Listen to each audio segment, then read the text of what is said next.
As you may have noticed, these whole lot of townhouses and developments being built around Christchurch area. Now, should you buy one of those townhouses? I'm Nathan Najib, Managing Director and founder of Najib Real Estate, and I've been selling real estate for the last 16, 17 years. And we sell homes, real estate, around Selwyn and Christchurch areas. Before we get into it, let me explain what a townhouse is. Usually, it's a block of properties built on one piece of land, sometimes on a freehold title, other times it's on a cross-lease title, and that looks something like this.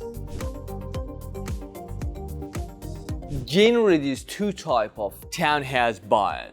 First-time investors or first-home townhouse buyers. Now, here's my suggestion why not to invest in a townhouse. Small capital growth, competing rental yield. For example, if the house next door is on the market for $500, you can't charge $525 for yours. Or while your property is on the market for $525, the townhouse next door goes to the market for $495.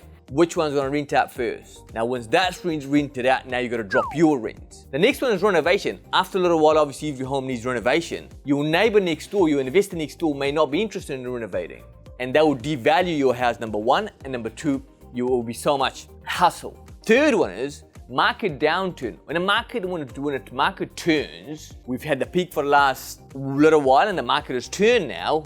And if the house next door, they have to sell the property because they paid so much for it, the interest rate high, they can't hold on to it. Now they have to sell it, not because they want to, but they need to. And they sell it they paid $650 for it, just like you did, and they sell it for $545. Now that's what your house will be worth. So these are disadvantages of buying a townhouse.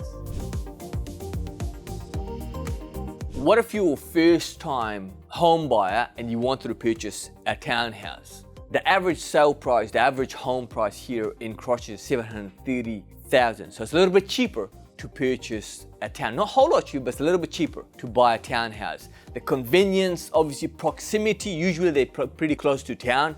And if you work in town, that could probably be pretty good for you. Low maintenance, it's kind of lock and leave, you don't have to worry about it. And obviously it's easy to get into the property ladder. I just want to share a story with you. Back in 2008, when the GFC hit, we were selling some properties for some of our clients at the time. It was, I'm not sure if you remember, Terrace Down Resort down in Methven. And these guys bought properties off plan, as well as sections off plan.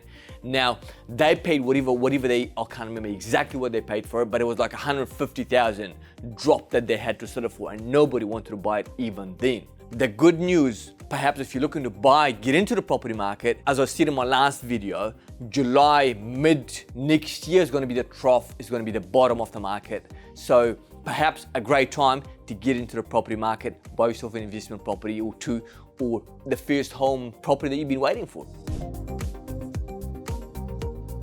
If you do decide to buy a townhouse, here's what you should look for. Buy something unique, something different, something that stands out from the crowds, from the other townhouses.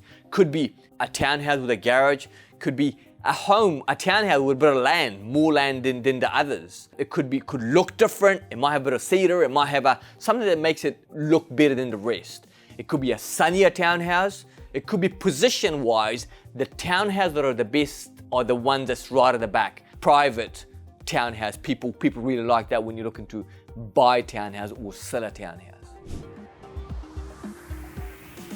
Now, if you're looking to buy a townhouse here in Christchurch, there are potentially opportunities to buy a standalone home a little bit outside of Christchurch, perhaps maybe in Kaipoi, Lincoln, or Rolleston for around $600,000. Now, you could buy something quite nice on a freehold piece of land. I recently wrote a blog called The Kiwi Dream, and I talked about how I bought my first home and how I bought my investment properties from there, and there's tips there to help you invest and learn how to invest. You can click on the blog here that I wrote and enjoy.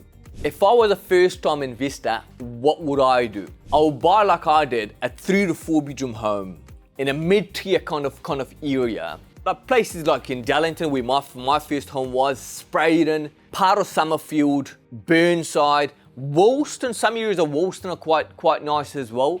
Trying to avoid buying in the peak. As I've said in the past, it's time in the market. When you're buying real estate, some of the best investors are the ones that sit on their property for a long time. They never sell, right?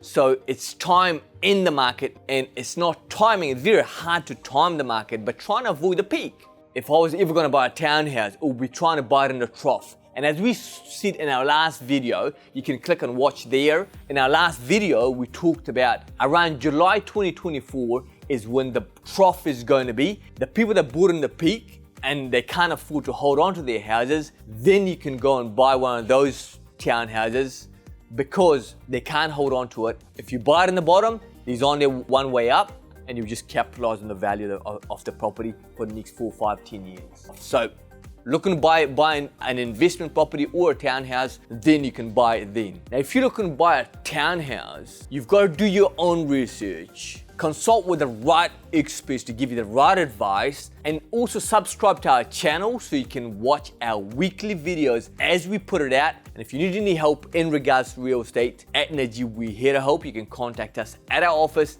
anytime, and we look forward to hearing from you.